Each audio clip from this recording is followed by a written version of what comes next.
Never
Onze Vader wat in die hemel is, laat die naam geheilig word, laat die koninkryk kom, laat die wil geskied in die hemel net so ook op die aarde.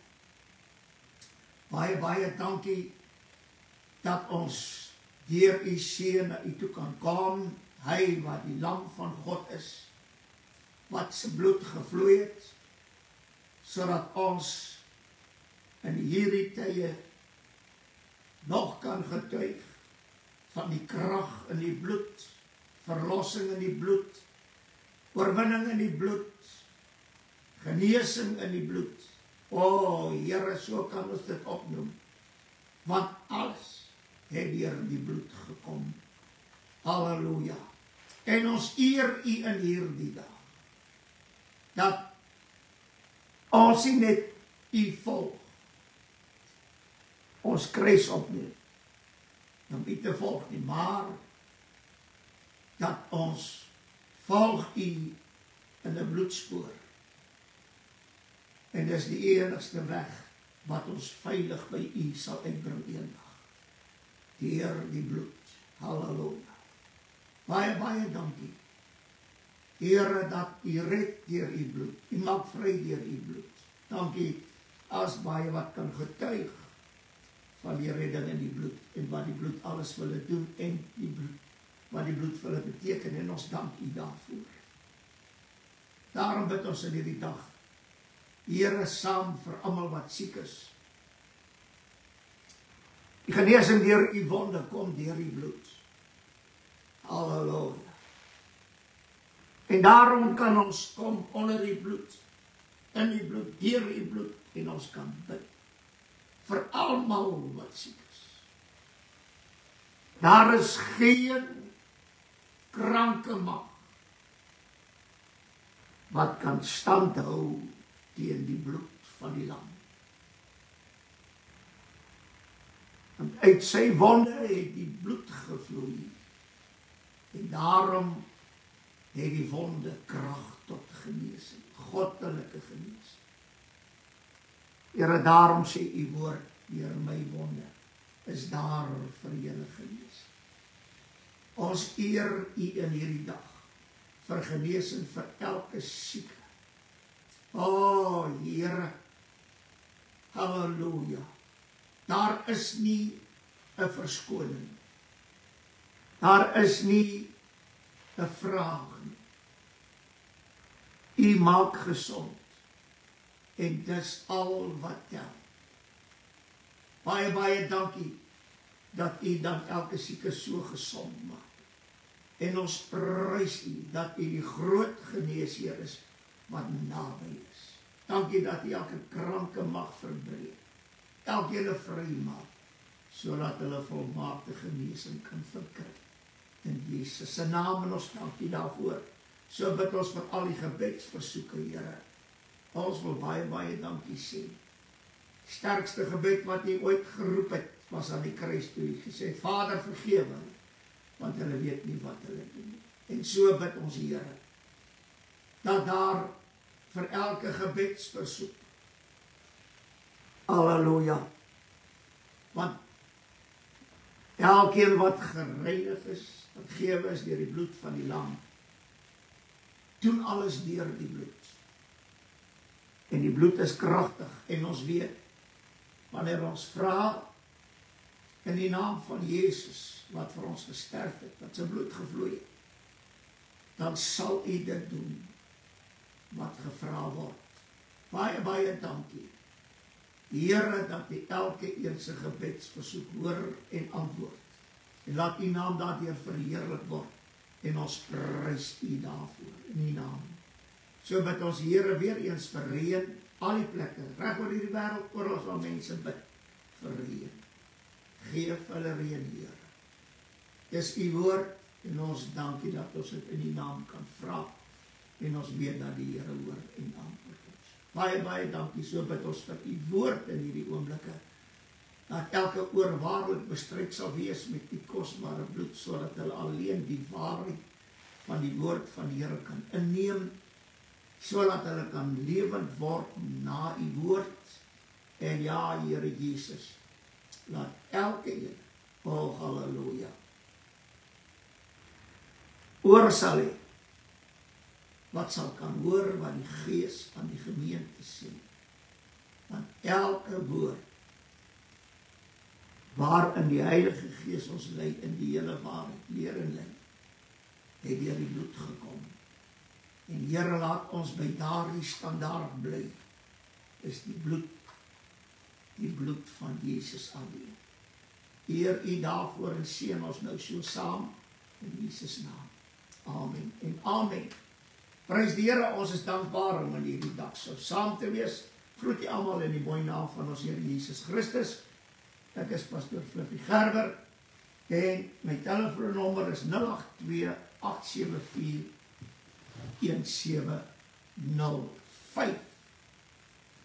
Oh, halleluja. Ek wil graag aan u iets verduidelik wat al na my gekom het, vraag. Hoe kan God met ons praat? Ek het dit al 'n paar keer genoem ook, maar ek wil dit net vandag vir u uiteensit. Daar is profete gewees, en daar in die gemeente is daar ook profete. Hulle bring 'n profesies. En die profesie wat hulle bring, moet ooreenkomstig die woord van die Here wees. Wanneer 'n profeet 'n profesie bring, dan praat die Here met hom. Maar wanneer die Here met jou en my as persoonlik praat, dan praat hy met jou uit sy woord. Daar is geen ander manier hoe die Here met jou praat. Ja, maar ek hoor baie keer iets sê vir my. Dis reg. Dit wat jy voel, die iets vir jou sê. As jy dit kan ooreenbring met die hele skrif, dan het die Here met jou gepraat. Maar as dit net een skrifgie is waarom jy iets wil bou, dan is dit nie van die Here. Die hele skrif is deur God gegee, van Genesis 1 tot Openbaring 22. En is nuttig tot lering, teregwysing, vermaning ensovoorts. En die Heilige Gees gebruik net hierdie woord. En hy leer en lei ons in die hele waarheid van die woord. En die Heilige Gees kan met jou praat. En as die Heilige Gees met jou praat, is net so goed dat die Seun self met jou praat. Want die Here Jesus sê, hy sê, ek sal julle troos stuur, die Heilige Gees, en hy sal julle herinner aan alles wat ek met julle gespreek het. Dit meen, wie gaan ons herinner aan die woorde van die Here Jesus? Die Heilige Gees. En dit is wat vir my so wonderlik is. Dat as die Heilige Gees my leer en lei in die hele waarheid, en hy praat met my uit die woord, dan is ek besig om te luister na wat die Seun van God sê. En dit is hoe die Here met ons praat. Jy kan besig wees in die tuin, jy kan besig wees waar jy werk, oralste. En die volgende oomblik kan daar 'n skrifgedeelte by jou kom. En weet jy wat is dit? Dis iets waaroor die Here met jou wil praat. Jy kan, as jy die skrifte deurgegaan het, en jy sien, die Here het met jou gepraat oor hierdie saak, dan kan jy sê, die Here het met my gepraat. Baie belangrik, die Here praat eers met jou. En as dit bevestig word deur die skrifte, kan jy dit oordra na ander mense. Al hierdie goed wat hulle vandag op Facebook het, van uitlegte van die skrifte, dit is alles buite skrif. Hulle het wel die skrif, maar hulle het nie die hele waarheid. Maar daarom sê die woord, hy sê die letter maak dood, maar die gees maak lewend. Die letter, as iemand net die letter van die skrif, en hy probeer dit verduidelik, dis dood. Die gees moet dit lewend maak in jou. Dit meen, wat gebeur? Die woord moet lewend raak in jou. Dan kan jy sê, die Here het met my gepraat. Ja. En dan as die Here klaar met jou gepraat het, kan die Here vir jou sê, jy dra dit nou oor aan die mense. Maar ons dink, as die Here praat, praat die Here net, as die Here met my praat, dan praat hy net met ander mense. Nee, die Here praat eers met jou. En as dit bevestig word uit die skrif, dan kan jy dit oordra aan ander mense. Halleluja. Dit wat die Here met jou gepraat het. Maar ongelukkig is dit vandag so.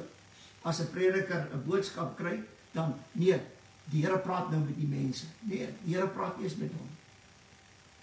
Maar hy moet die hele skrif inbring. En dit is waarom ek die Here dank, dat die genade van die Here is aan my gegee, om te luister wat die Here met my praat. En dan kan ek sê, die Here het met my gepraat daaroor, as ek dit aan ander mense deel. Ek deel dit met ander mense. Halleluja. En dit moet die skrif wees. Dis baie belangrik. Die Here kan met jou praat.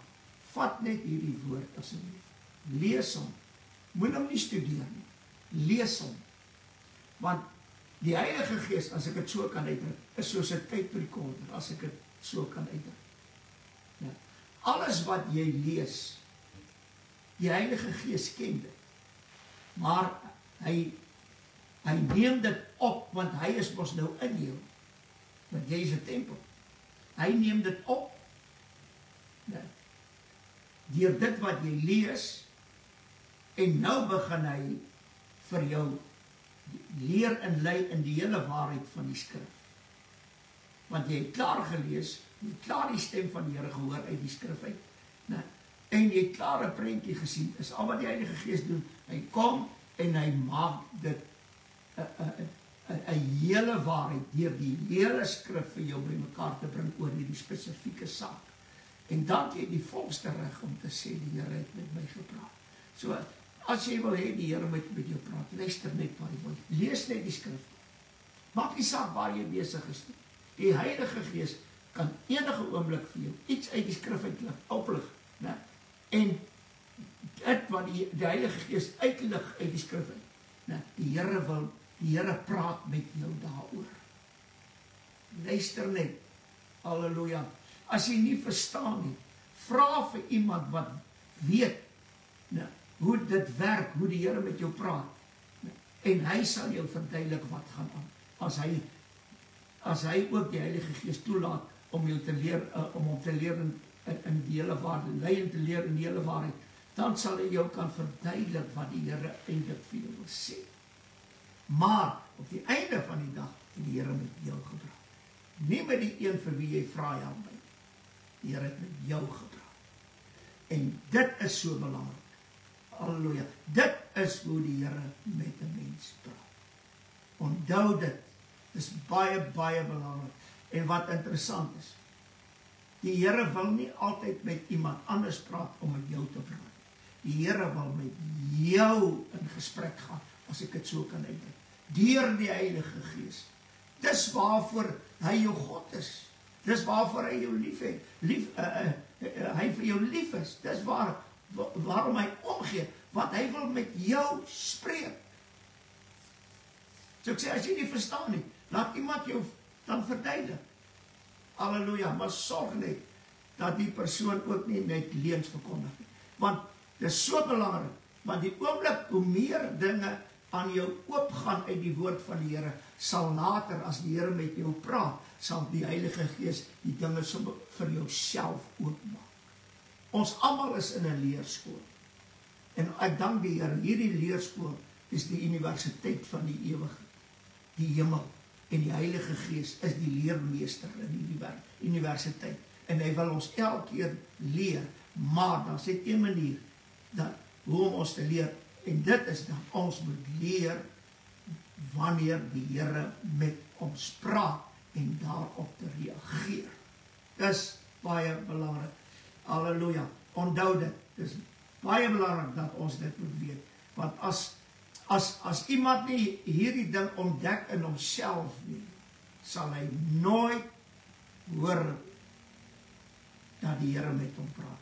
Al praat die Here met hom oor iets. Die heel eerste ding wat hy gedink, jong, ek sal daardie pastoor van my gaan vra om my te verduidelik. Dis die verkeerdste ding op hierdie aarde. Die Here wil met jou praat. Gee net gehoor.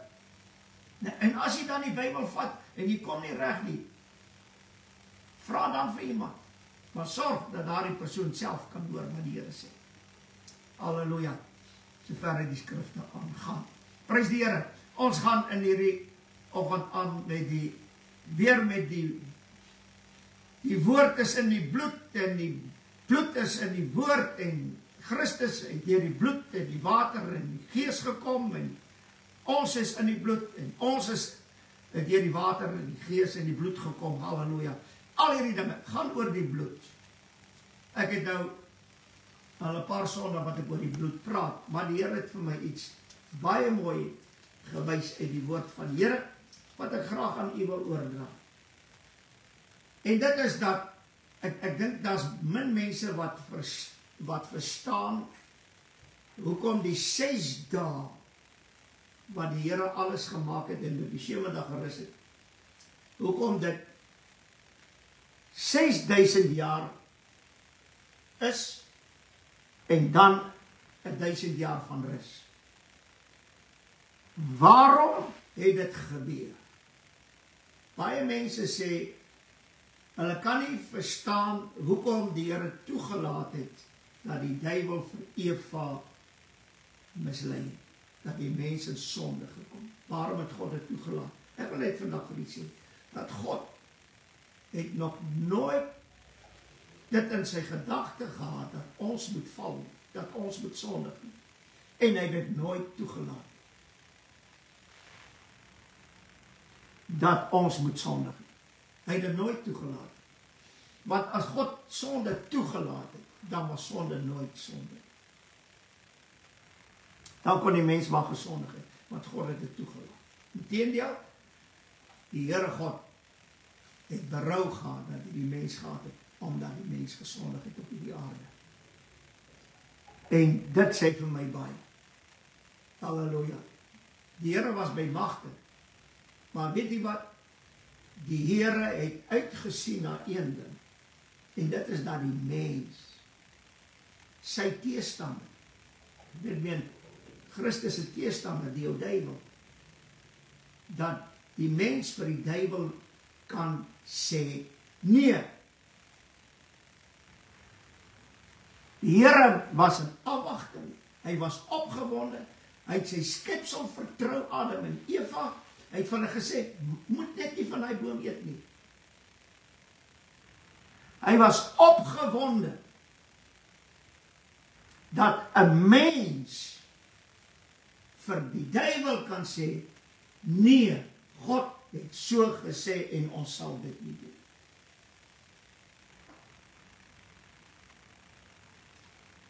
Ek wil nou vandag vir iets sê. God het elke mens gemaak, die mens gemaak met 'n soewereine wil. As dit in God se beplanning was, of ek glo nie aan beplanning nie, as dit in God se raad was, dat die mens moet sondig. Halleluja. Soos ek al reeds gesê, as die mens dan gesondig het, dan het God sonde beplan, of dit was in sy raadsbesluit dat die mens moet sondig. Maar die Here God het sy maaksel vertrou, sonder om te weet, wat gaan die mens maak? Ja, maar hy weet alles. Ek wil vandag vir iets sê, as die Here nie eers weet, op watter dag hy terugkom aarde toe, op watter uur, hoekom kan hy nie weet nie, wat die besluit van die mens gaan wees? Hy kan het net eenvoudig, dis hulle besluit, sien my nie, ek niks daarmee doen. En ek kon dit nooit verstaan. En ek glo dat in dit wat ek vandag vir u gaan gee, sal u verstaan wat werklik gebeur. Hy sê in Genesis 2 vers 1, nadat die Here alles gemaak het, 6 dae, hy sê, so is dan voltooi die hemel en die aarde met hulle ganse leermaak. Nou, die tweede vers, en God, is Genesis 2 vers 2, en God het op die 7de dag sy werke voltooi wat hy gemaak het. Hy het op die 7de dag sy werke voltooi. En op die 7de dag gerus van al sy werk wat hy gemaak het. Jy weet, kyk wat hier gebeur. God rus van al sy werk. Wat sê dit vir my? Hy het alles gemaak, goed gemaak. Dis waarom hy in die woord sê, God het die mens goed gemaak, maar die mens het baie slim planne gemaak. En nou wil hulle vandag 'n saligheidsplan en 'n plan vir dit. God het 'n plan vir jou lewe, God het 'n plan. God het nog nooit 'n plan gemaak nie. Ons maak die planne. En hierdie saligheidsplan, ons sit daai plan in die skrif in. God het nie 'n plan oor die saligheid gemaak nie. Hy het gewerk vir die saligheid. Halleluja. Hy het in sy raadsbesluite besluit oor die saligheid.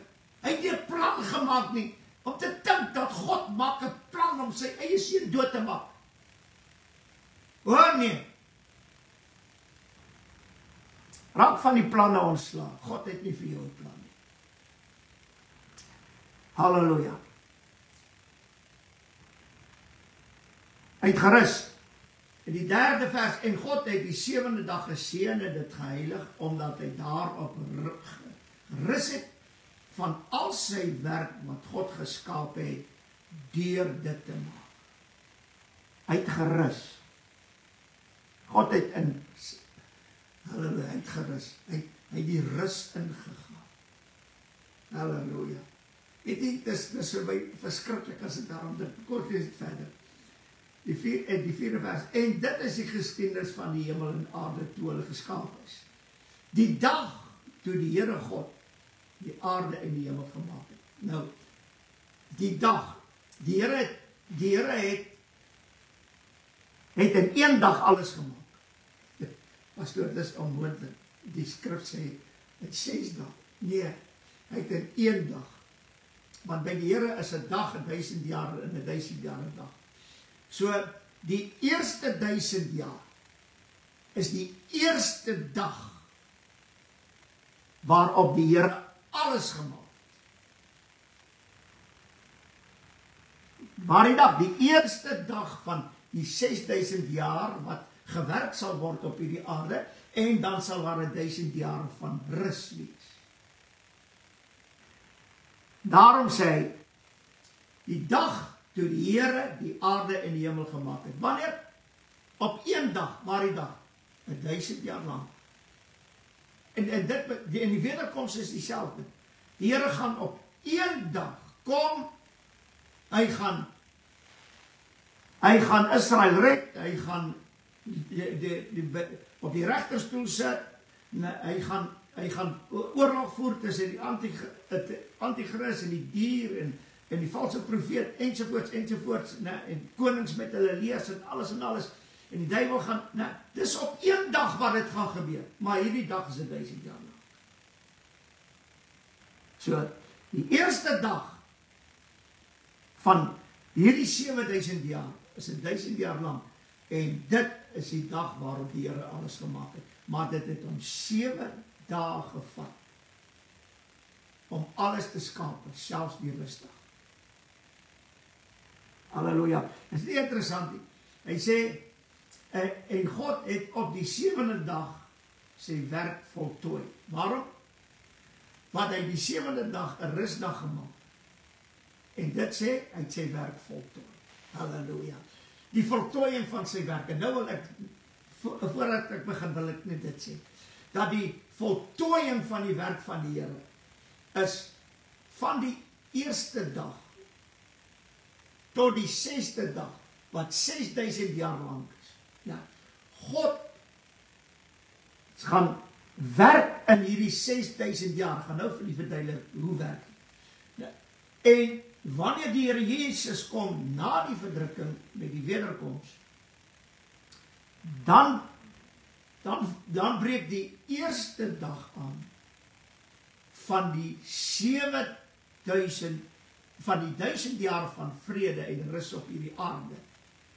Halleluja. Dit ben met die wederkoms. Op die eerste dag van hierdie laaste 1000 jaar, die 7de dag, op die eerste dag daarvan, met die wederkoms voltooi God sy werk. Halleluja. Presies dit wat gebeur het in Genesis. Die Here, die werk kon nie voltooi word voordat God nie die 7de dag ingebring het. Maar soos ek al reeds gesê het, die 7de dag het nie 'n aand en 'n môre nie. Want daai 7de dag getuig van die ewige rus van God.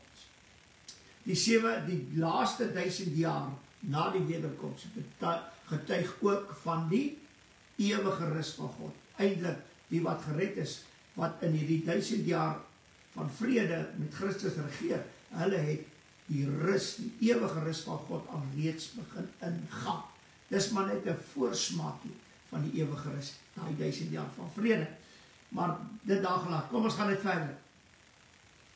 Maar die mens, maar die duiwel, luister nou baie mooi, en die mens versteur die rus van God.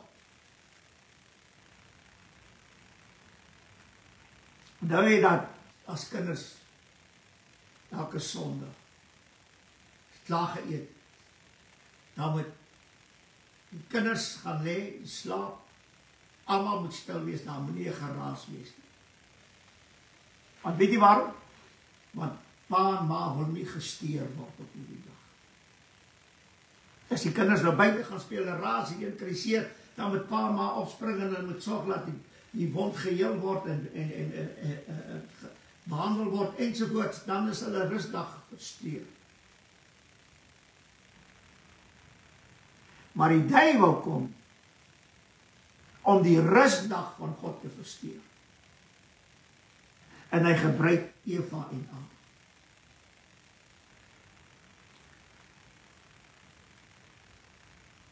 Dit meen hy, die duiwel kom met sy misleiding, deur sy lustigheid,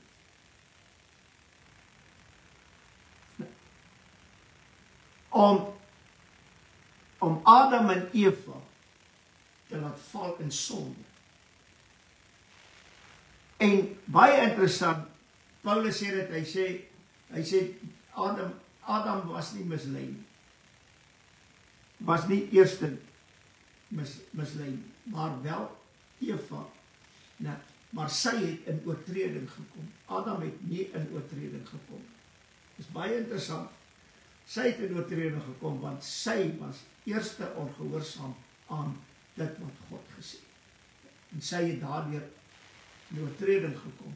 Ek meen, toe sy vir Adam gee, en hy eet, toe kom hy ook in oortreding, maar sy het heel eerste in oortreding gekom. Dit is baie belangrik om te weet. En wat was die ding wat die duiwel wou gedoen het? God is in sy rus, hy het klaar alles gemaak, hy het 'n tuin gebou, hy wandel met die mense in die tuin, ensovoorts. Hy is in rus en vrede.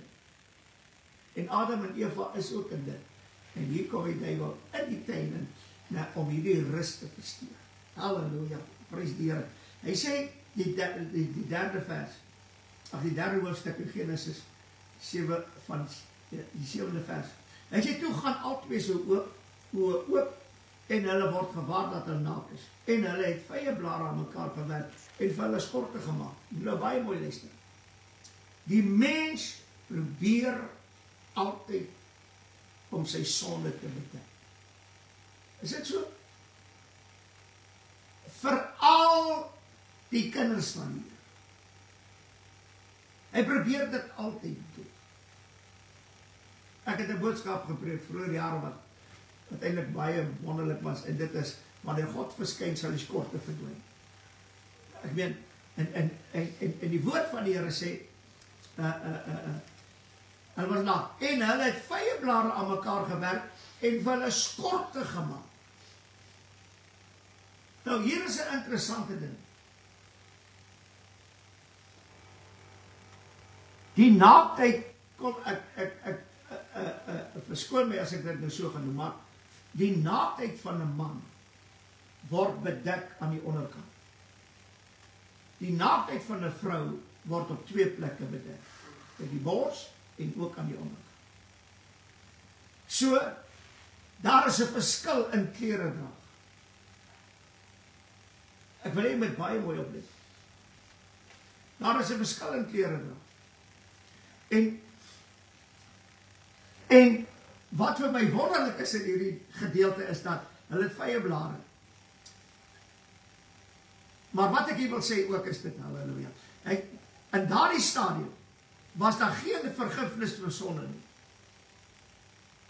Maar daar het vervloeking vervolg, nadat hulle en die duiwel God se woord in ongehoorsaamheid oortree. Die duiwel het ook God se woord onder gehoorsaamheid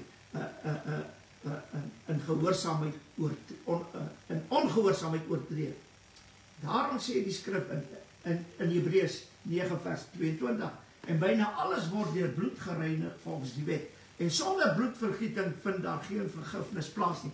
Dit meen tot in daardie stadium was daar geen bloedvergieting op hierdie aarde nie. Die mens maak vir hom skorte. Hy wil sy naaktheid bedek. Die mens was bedek met heerlikheid bekleed. Sy naaktheid was toe met heerlikheid geweest. Toe hulle oë opgaan vir die sonde, toe is hulle naak. Nou, hier is 'n interessante ding. Adam en Eva het probeer. Maar hier gebeur iets. En dit is dat in Genesis 3 vers 15, en ek sal vyandskap stel tussen jou en die vrou, tussen jou saad en haar saad. Hy sal jou die kop vermorsel en jy sal hom in die hakskeem byt. En wat dan wonderlik is, Die Here vir Adam vra, toe sê hy, dis die vrou. Toe die Here vir die vrou vra, toe sê hy, die duiwel. Maar hier staan hulle met skorte voor die Here, terwyl hulle praat. Ja. En die vervloeking vind plaas voordat daar vergifnis is. Kom ons lees wat sê die woord verder. Halleluja. Hy sê, Genesis 3 vers 21, en die Here God het vir die mens en sy vrou rokke van vel gemaak, en hulle het dit aangetrek. Nou hier is die God wat ek kan bid. En ek glo jy ook aan.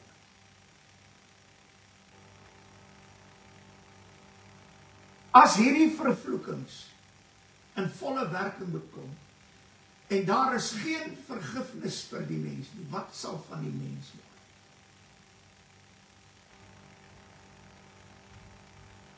Wat doen die Here? Die Here, ek wil amper sê, slagbok, en hy maak van die vel, nie rokke nie, ek meen, die Engels-Afrikaanse Bybel praat van rokke, maar wanneer ons na die Grieks, Hebreërs en Arameërs toe gaan, dan kry jy iets interessant. Die Here in Engels noem hulle garments. Dit meen, dis 'n kleed. En die Here maak vir Adam 'n kleed wat by hom pas, en 'n kleed vir Eva wat by haar pas. En die wonderlikheid van dit alles is, hierdie garment word ook 'n coat, Engels, 'n coat, 'n jas, of wat ook al genoem. En hierdie garment is 'n mantel, die uitleg daarvan. Dit is 'n boekleed. Die mens maak, as ek dit so kan uitdruk, die mens maak die onderkleed vir homself. En God kom, en hy bekleed hom met 'n kleed bo oor, dit meen 'n boekleed. En wanneer ek, dit is vir my so wonderlik, wanneer ek nou teruggaan na die kruisiging toe, wat het hulle van die Here Jesus uitgetrek? Sy boekleed, en dit in 4 gedeel. Maar die Here Jesus het ook 'n onderkleed gehad, maar hulle kon hom nie verdeel nie, want hy het nie 'n naad gehad. Maar die Adam en Eva se onderkleed het hulle self aan mekaar gewerk. Dit meen, dit's gebroke werk. Dit kan uit mekaar uitskeer, dit kan stikken raak, dit kan alles. Want die mens, halleluja,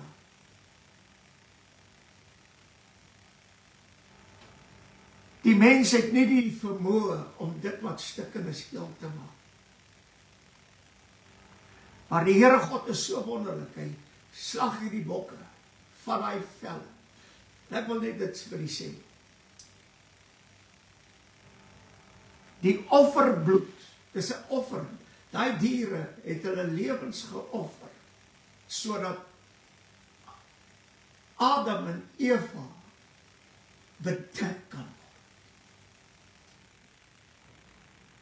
En daardie offerbloed bring saam met die bedekking vergifnis vir die mens. O, halleluja. O, halleluja.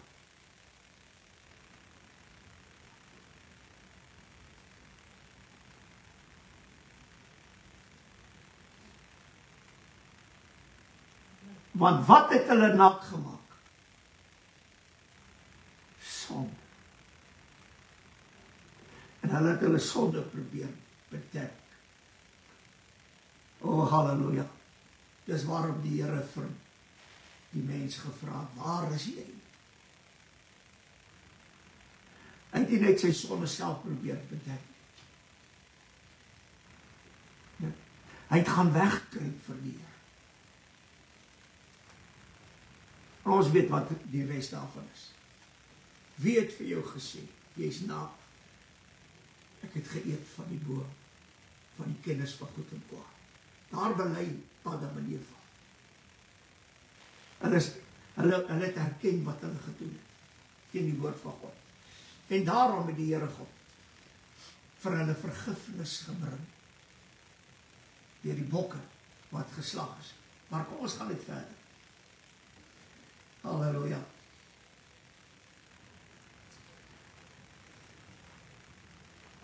En hier is 'n baie belangrike ding vir ons. Van daardie oomblik wat God die bokke geslag het, vir die mens om hulle te bedek, en sodat daar vergifnis vir die mens kan wees.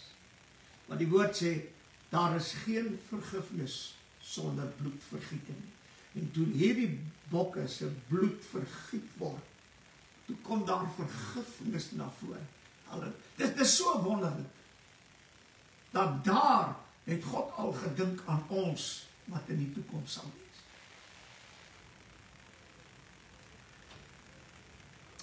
Het God begin werk. Dit meen, die Here God het uit sy rus uitgekom. En die mens en die duiwel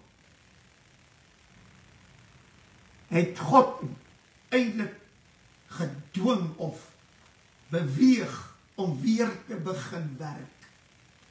Maar hierdie keer gaan die werk nie in 6 dae afgehandel word.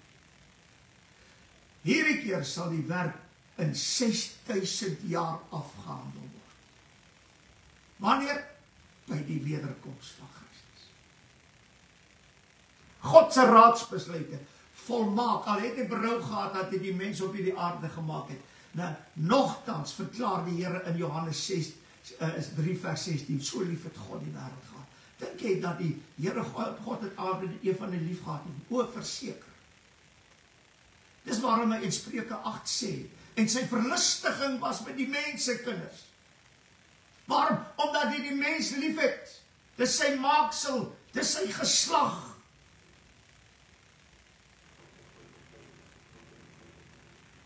Maar die Here kom uit sy rus uit, en hy begin weer werk, vir wat? Tot ons ewige salig.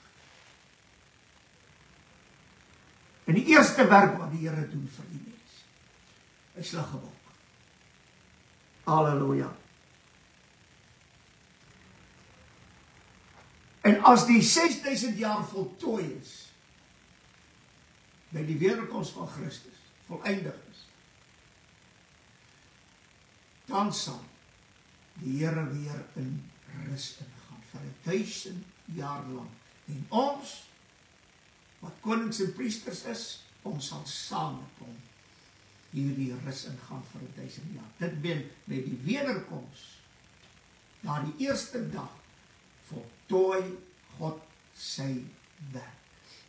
Oomblik, as die 1000 jaar van vrede aanbring, word hierdie werk van God voltooi, en dan gaan hy nie weer werk. Halleluja, dis vir my so wonderlik. En die woord van die Here sê, in Genesis 4 vers, en ek wil net vir u dit sê, vandat die Here, die werk wat die Here gedoen het, op hierdie aarde, 6000 jaar lang. Nou, dis nie die oorloë wat Israel gewen het, en ander verloor het, en ander nasies Israel doodgemaak het, en Abraham, ek meen al daardie diepe dinge wat plaasvind, dit was nie God se werk. Dis die mens, wat al hierdie dinge veroorsaak het. Die Here het altyd probeer keer. Nou, die Here moes Israel laat oorwinning kry, die Here moes Abraham oorwinning kry, oor die koning van Sodom. Ek meen, die Here moes altyd sorg, dat daar 'n veiligheid is, maar die werk wat die Here gedoen het, wat die Vader en die Seun gedoen het, wat die Here Jesus gesê het, ek werk solank ek my Vader sien werk. Wat se werk? Want die Here Jesus weet, as die Vader die dag ophou werk, dan gaan hy ook ophou, en dan moet hy terugkom aarde toe. Maar hy weet nie waar die dag dit sal wees of u nie. En hier gebeur die volgende. Genesis 4 vers 4. En Abel het ook van die eerstgeborenes van sy kleinvee gebring, naamlik van hulle vet. En die Here het Abel en sy offer genadiglik aangesien. Hierdie is vir my wonderlik. Die Here bewerk eers vergifnis deur die vergieting van bloed, deur die bokke wat hy slag. Hier kom Abel wat vergifnis kan kry, want deur die vergieting van bloed, en hy slag hierdie lam. Halleluja. En die woord sê, en die Here het Abel en sy offer genadiglik aangesien. Waarom? Want as daar vergifnis is, dan is daar ook genade. So vergifnis was eerste. En deur dit het daar genade gekom. Ek wil dit so sê, sonder vergifnis is daar nooit genade nie. Daar is altyd vervloeking. Maar vergifnis bring genade. Dit is waarom as jy iemand vergewe, skenk jy genade aan my persoon. Onthou dit. Onthou dit. Halleluja. Ek kan nie nou daaroor praat nie, maar ek wil dit net noem, want dit is baie belangrik. Hy sê die 8ste vers, en Kain het sy broer Abel gepraat, en hierdie is vir my verskriklik. Hy praat met sy broer Abel. En die Here weet, die tyd waarin ons leef is dieselfde. Die kinders van die Here praat met mekaar. En toe hulle in die veld is, het Kain teen sy broer Abel opgestaan en hom doodgeslaan. Jonas praat van die weg van Kain. Wat is die weg van Kain? 'n broedermoordenaar. En ek wil vir u sê, ek dink in 1956, het is 'n vrou van die, ek gaan dit noem, die volle evangelike. Sy was 'n baie prominente vrou daar. Sy was 'n profetes gewees in daai kerk gewees, maar in elk geval, toe het sy gesien 2 heuwels en hoe die mense op die heuwels is. En sy vra vir die Here, maar hoekom is daar 2 groepe? Toe sê die Here, is my kinders. En sy raak toe nou opgewonde. En dit is baie interessant dat sy sien hoe hierdie klomp na mekaar toe kom, en in die vallei begin hulle teen mekaar oorlog voer.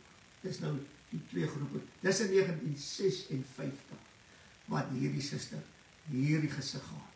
En sy sien hoe die kinders van die Here met mekaar veg en mekaar beseer en mekaar doodslaan. Geestelik. En dit het 'n uitwerking op jou vlees. Vra dit vir my. En weet jy wat is die grootste aanslag om jou broer of jou suster tot niet te maak? Is onreg en onregverdigheid. Onregverdigheid en onreg maak jou broer en suster geestelik dood. En ek wil vir u sê, die kerke en die kerkmense pleeg in hierdie dag onreg teenoor mekaar en ongeregtigheid, en dit verteer die een die ander een. Is iets verskriklik soos wat dit gebeur. Halleluja. Ons het ondervinding daarvan. Ons weet wat gaan aan. Hoor wat sê die woord, en het hom doodgeslaan. En toe kom die Here by Kain en vra, waar is jy broer? En hy sê, ek sien my broer se wagte nie. En die kerk trek vandag hulle skouers op, wat het ek my deel te doen? As julle nie wil doen soos ons sê nie, te gaan.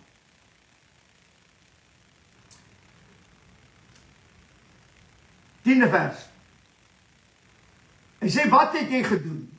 Die Here sê, van wat het jy gedoen? Die stem van die bloed van jou broer roep na my van die aarde af. Wat se bloed? Offer bloed. Vergifnis offer. genadiglik genadiglik sy offer aangesien. Wat? Deur die offerbloed. Wat is die bloed van Abel? Abel moes sy lewe offer. Deur sy broer sy jaloersheid wat hy oor hom gehad het, en kwaad vir Abel was, en kwaad vir die Here was, moes Abel sy bloed offer, hy moes homself offer, om te sterwe, sodat daaruit vergifnis kan kom. Vir wie? Nie vir iemand anders nie, behalwe vir Kain. Want as dit nie vir die offerbloed van Abel was, wat na God geroep het in die hemel, wat het hy geroep? Vader, vergeef hom. Vergeef my broer, hy weet nie wat hy doen. En hierdie vergifnis, deur dit was God Kain genadig en sy lewe gespaar, dat hy nie sal sterf. En wat sê dit vir my? Daarom moes net een man, en kon net een man, net een persoon, vir ons as skuldige sterf. 'n lam wat geslag word. 'n offerlam met offerbloed. En ek wil vir u sê, as jy nou koortjie wat vir my altyd na my hart is. Hy sê so mooi, it's dripping with blood. This Holy Ghost gospel is dripping with blood. Oh, hallelujah.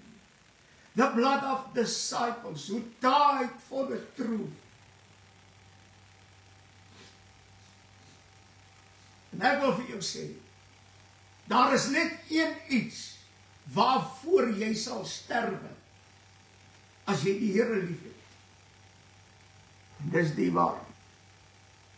Want as jy by die waarheid staan en jy glo die waarheid en jy lewe die waarheid, sal selfs broers en susters jou wil doodmaak.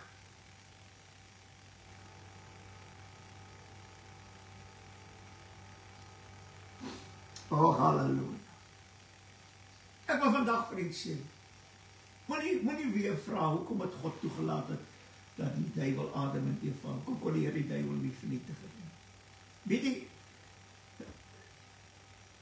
toe die mens sondig, toe weet God presies wat hy moet doen. Hy het geweet, hy sal sy seun moet stuur.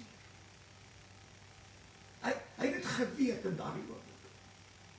Daar is nie iets anders.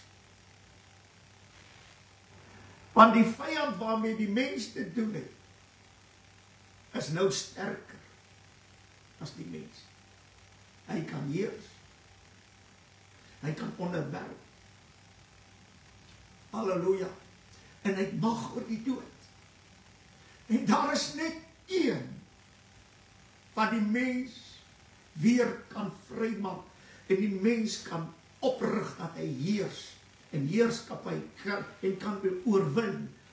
En wat nie onderwerping staan van die vyand nie. En oor wie die dood nie heers nie. Daar's net een. Sy naam is Jesus Christus, die Seun van God, wat die lam van God is. Oh, halleluja.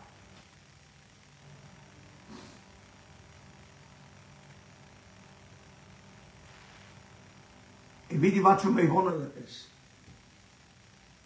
As jy gaan kyk, al die regverdiges wat op hierdie aarde al gedood is. En veral die profete in die Ou Testament, die manne en vroue van God, wat gedood is as gevolg van hulle regverdigheid. Wat God geglo het, wat die woorde van God geglo het. In waarheid, dis hulle tot geregtigheid gereken. Hulle het gesterwe, hulle bloed het gevloei op hierdie aarde. En weet jy wat interessant is? As ons gaan kyk na mense wat gemartel is, terwille van Christus. Ja, die Spaanse inquisitie, met die groot vervolging waar hulle reken dat oor 100 miljoen mense gesterf het. Hulle almal,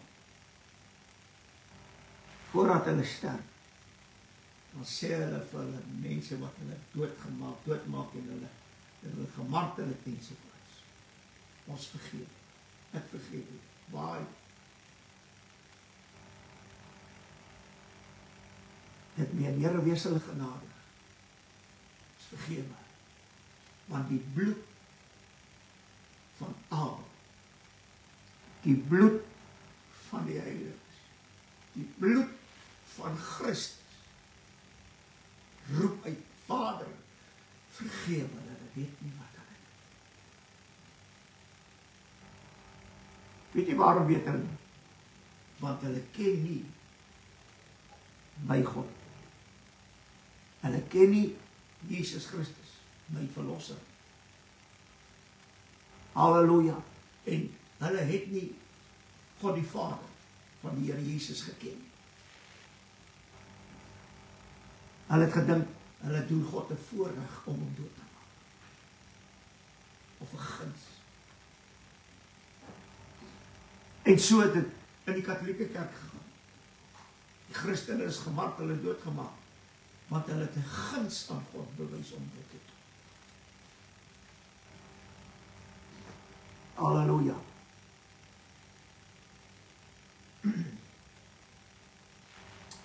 Maar daar sal 'n dag kom, en dis vir my wonderlik hoe die woord van die Here van Genesis 1 tot Openbaring 22 alles by mekaar bring. Want die Bybel sê in die begin het ek die einde aangekondig. En nou wil ek vir u iets sê van die einde.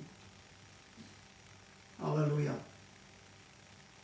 Hy sê, maar daar sal 'n dag kom wanneer God die bloed van die regverdiges sal wreek op die bewoners van die aarde. En dit sal wees in die 7 jaar van die groot verdrukking voordat die Here Jesus terugkom aarde. Van die bloed van Abel. Eintlik kan ons, want God gaan nie die bloed van die diere wreek op die bewoners van die aarde nie, maar wel van 'n mens, want hy is na God geskaap. Van die bloed van Abel af, tot op die bloed van die martelaar van Openbaring 7, wat uit die groot verdrukking kom, wat hulle klere wit en rein gemaak het in die bloed van die lam. Tot hulle sal die Here hulle bloed wreek op die bewoners van die aarde. Wanneer? In die 7 jaar van verdrukking. O, prys die Here. Halleluja. Nou sê hy in Openbaring 6 vers 9 tot 11, en hulle het met 'n groot stem uitgeroep en gesê, hoe lank, o heilige en waaragtige Heerser, oordeel en wreek u nie ons bloed op die bewoners van die aarde nie. So, na die 7 jaar gaan die oordeel van God op die bewoners van die aarde. Ons is nie meer bewoners nie. Ons is verbygangers.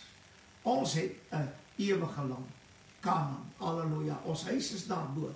Ons is net hier op aarde, sodat ons ons lewens kan regkry om eendag ons ewige tuis te kan bewoon. So in die 7 jaar van verdrukking gaan ons hier wees.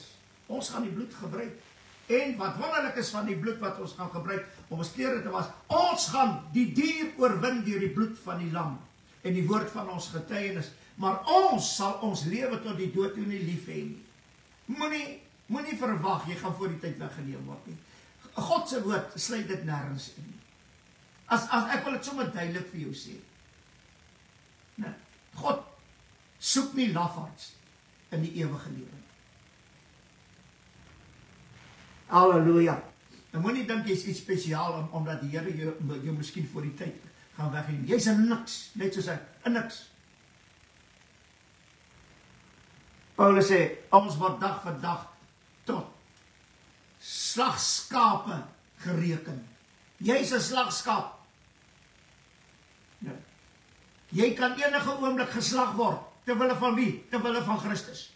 Dit beteken, jy kan enige oomblik gedood word, terwille van Christus. Jy's 'n slagskaap. Jy's nie 'n bruid nie, jy's 'n slagskaap.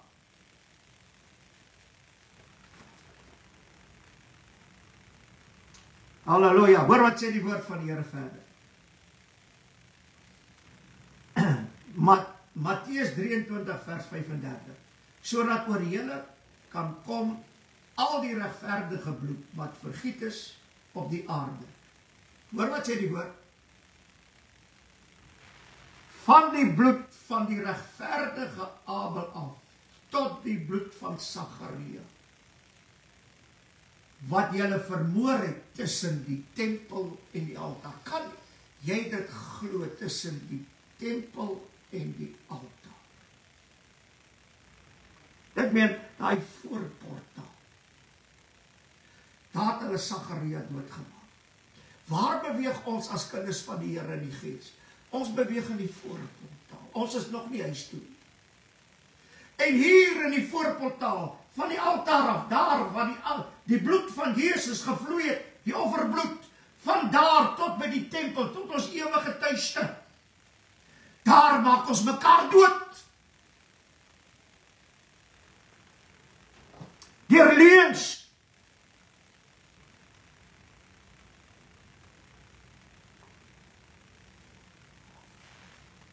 Halleluja. Hoor wat sê hy verder in Lukas, en hierdie is vir my baie mooi. 11 vers 51.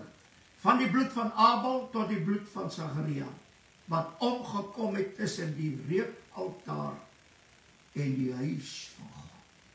Ja, ek sê vir julle, dit sal afgeëis word van hierdie geslag. Kain, bloed van jou broer sal van jou afgeëis word.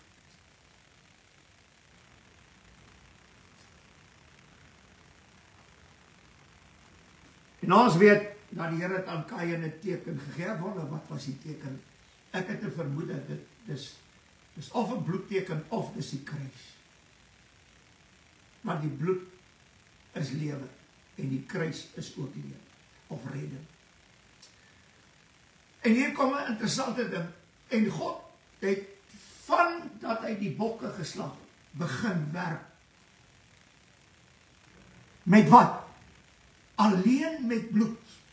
Dis die enigste werk wat God nou doen, is bloed, bloed, bloed, bloed, bloed.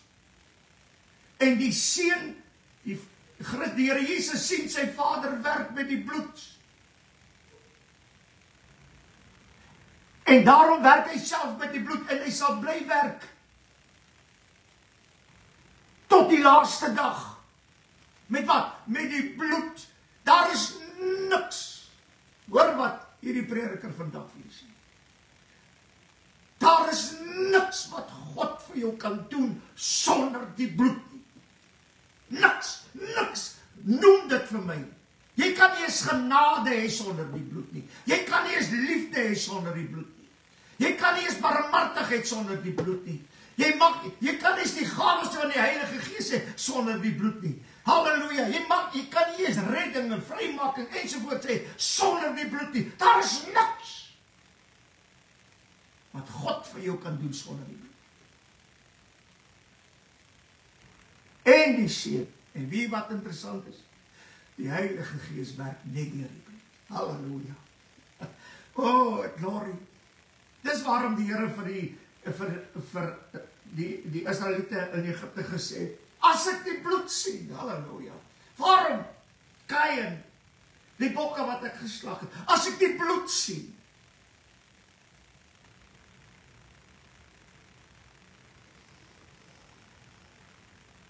Wie is die oorsaak dat God die bloed wil sien? Die mens self.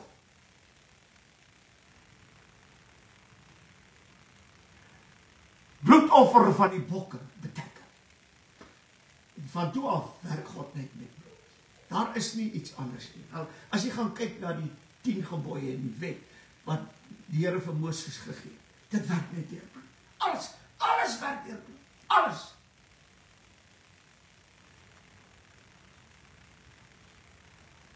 Halleluja. Maar wat sê die woord van die Here verder? Hebreërs 11 vers 4, deur die geloof het Abel 'n beter offer aan God gebring as Kain, waardeur hy getuienis ontvang het dat hy regverdig was. So as jy regverdige wil wees, daar's net die bloed. Omdat God oor sy gawes getuienis gegee het, en deur dieselfde geloof spreek hy nog nadat hy dood is. Dit meen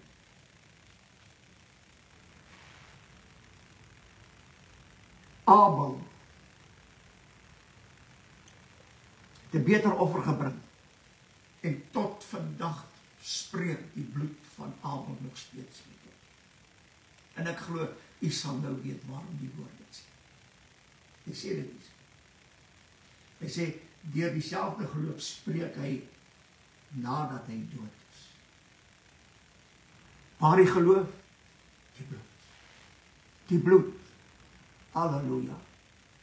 Prys die Here. Hy sê 12 vers 24, en by Jesus die middelaar van die Nuwe Testament en die bloed van besprinkeling wat van beter dinge spreek as Abel. Oh, halleluja.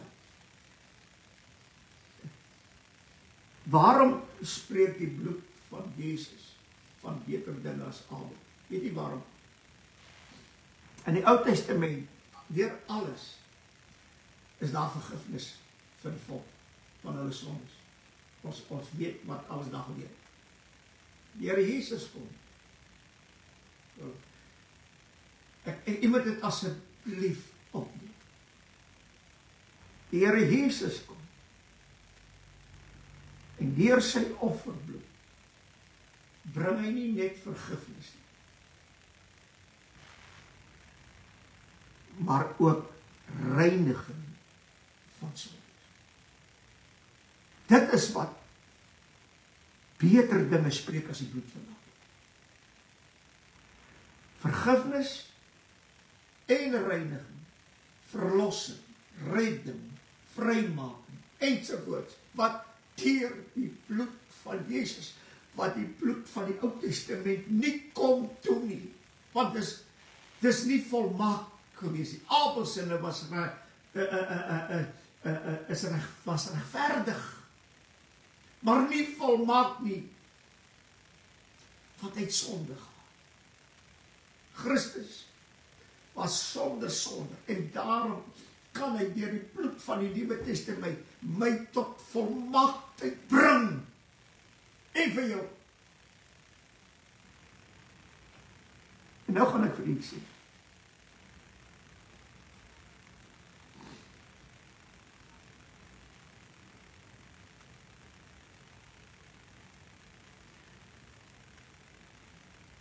daar is baie kinders van die Here vandag.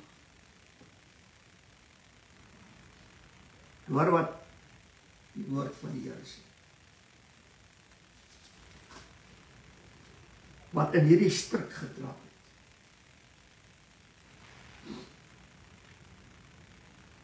Hy sê, vers 29, die 10de hoofstuk van Hebreërs.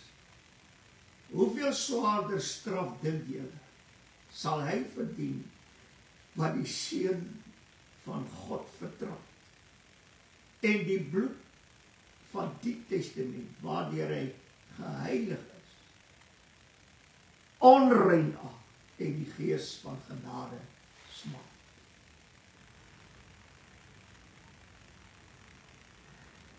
Halleluja. En ek wil vir u sê,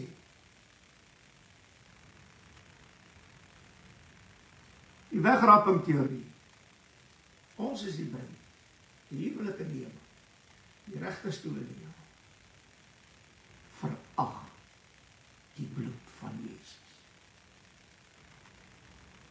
Pastor, hoe kan jy dit sê? Toe Abel sterf, toe sterwe hy as 'n oorwinnaar.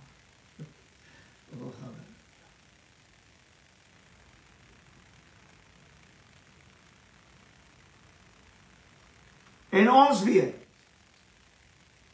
wat sal van die oorwinnaars word, ook in die Nuwe Testament. Ons het Openbaring, wie oorwin, elkeen wat oorwin, wie oorwin, wie oorwin, wie oorwin. Want ek wil nou vir u iets sê, waarvan hierdie 4 dinge wat nou gepreek word, beroof van u.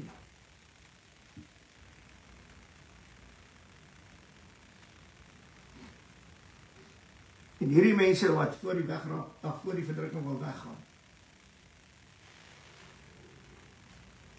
hulle ag die bloed van die Nuwe Testament nie.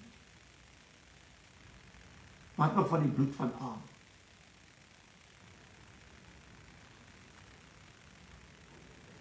Hoe verag hulle dit? Ek wil die vers lees. Want dit was vir my wonderlik gewees, hoe die woord van die Here met ons as mens praat. Hy sê hierdie mooi woorde. Kom ons lees dit in Openbaring 15. Hy sê, en ek het 'n ander teken in die hemel gesien, groot en wonderlik. 7 engele met die 7 laaste plaag. Want daarmee is die grimmigheid van God volëindig. 7 engele met die 7 laaste plaag. Dit is alles in die 7 jaar van die groot verdrukking. Met die 7 engele ook. En maar hier is iets interessant. Die tweede vers. En ek het gesien iets soos 'n see van glas gemeng met vuur. En die oorwinnaars oor die dier en oor sy beeld en oor sy teken en oor die getal van sy naam het ek by die see van glas sien staan met die sieters van God. En wat gaan gebeur met die oorwinnaars? Halleluja. Die woord sê dit vir ons baie mooi. Ek wil dit net lees. Hy sê hierdie mooi woorde. Die wat oorwin, die dier oorwin, dit meen in die 7 jaar van die groot verdrukking. Die wat die dier en sy beeld en sy fiets oorwin het. Halleluja. Sal deel hê aan die eerste opstand. Maar hulle sal in die 4de vers van die 20ste hoofstuk, en ek die trone gesien, en hulle het daarop gaan sit, en aan hulle is oordeel gegee. Dis die 24 ouderlinge. En ek het die siele gesien van die wat onthoof is oor die getuienis van Jesus en oor die woord van God. En die wat die dier en sy beeld nie aanbid het en die merk op hulle voorhoofde en op hulle hande nie ontvang het. En hulle sal leef en as konings regeer saam met Christus 1000 jaar lang. Dit meen die wat in die groot verdrukking hulle klere rein en wit gewas het in die bloed van die lam, hulle het die dier met alles oorwin, hulle sal by die see van glas staan, en hulle sal, en hulle het geleef. Wie het geleef? Die wat weggeraap is? Nee. Die wat die bruid is? Nee. Die wat behuwelik? Nee. Regte stoel in die hemel? Nee. Hulle het oorleef deurdat hulle die dier met sy beeld ensovoorts oorwin het, en omdat hulle oorleef het in daardie tyd, of hulle nou doodgemaak is, het hulle oorleef. En die wat wel in die lewe oorgebly het, ek meen, hulle sal ook met die wederkoms verenig word met Christus. Maar hier is 'n interessante ding. Net hierdie mense gaan herleef. Of net hulle gaan leef. En as konings regeer saam met Christus die 1000 jaar lang. So wat hier gebeur? As jy glo in hierdie 4 dinge van voor die verdrukking. Halleluja. Wil ek net vir jou dag sê. Nou, gaan jy nie die rusdag van God ingaan. Die laaste 1000 jaar nie. Jy sal nie gaan. Dis duidelik uit God se woord. Halleluja. Ek wou dit net genoem het, sodat u moet weet waarom die groot verdrukking so belangrik is. Weet jy waarom? In die tuin, net uit die tuin het, Kain en Abel, 2 groepe mense. Die een het gesterwe om te oorwin, deur sy bloed doodgemaak en vergifnis te bring en daardeur genade kan kry. Halleluja. En reg deur die eeue het die geregverdiges gesterwe, doodgemaak, gemartel ensovoorts. Tot en met hierdie dag, en dit gebeur nog steeds. En nou sê die woord van die Here.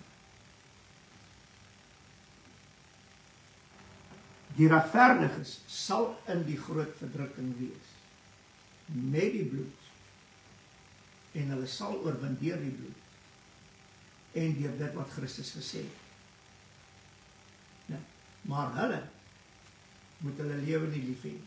As jy jou lewe lief het, sê, ek mag nie, ek kan nie, ek is die bruid, die Here gaan my nie sy bruid seer maak en kwaad aandoen nie ensovoort. As jy jou lewe so lief het, hoor wat ek nou vandag vir jou sê, gaan jy sekerlik sterwe. As jy nie bereid is, hoor wat ek nou vir jou sê, as jy nie bereid is om jou lewe af te lê vir Christus in die groot verdrukking nie, wat dink jy moet God die Vader met jou maak? Wat dink jy? Hy gaan jou wegwys, so eenvoudig so dit.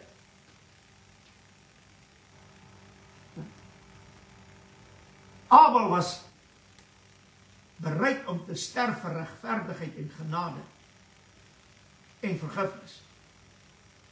Waarvoor is jy bang om te sterf? Nou, jy sluit jouself uit dit wat ek al reeds gesê het. Die Here werk net deur sy bloed. Halleluja. En in die groot verdrukking sal die regverdiges en die heiliges net oorwin deur die bloed. En hulle sal beloon word daarvoor om as konings en priesters van ewig te lewe en saam met Christus te regeer. Halleluja. En van Abel af tot na die groot verdrukking. Almal wat sy bloed gevloei en wat bereid was om te sterwe ter wille van Christus. Al het hulle nie gesterwe ter wille van Christus nie, want daar sal mense in die lewe oorbly. Maar dit sal hulle tot geregtigheid gereken word, want hulle was bereid om vir Christus te sterwe. Nou, so, is jy bereid om vir die Here te sterwe, om gemarteld te word, ensovoorts? Is jy bereid om jou lewe af te lê vir die Here Jesus? Raak ontslaaf van hierdie leuen wat jy glo, sodat jy saam met Christus kan regeer, eendag 1000 jaar lang. Onthou dit, ek sê dit weer, God werk net deur die bloed van sy seun, en die seun werk ook net deur sy bloed. Want die bloed bring vir ons alles wat ons nodig het. Halleluja. Moenie die bloed verag. Moenie die bloed eenkant toe stoot. Halleluja. Prys die Here. Vader, ons dank U dat ons so in Jesus naam rondom die woord kan vergader. Dankie vir die Heilige Gees wat ons leer en lei in die hele waarheid.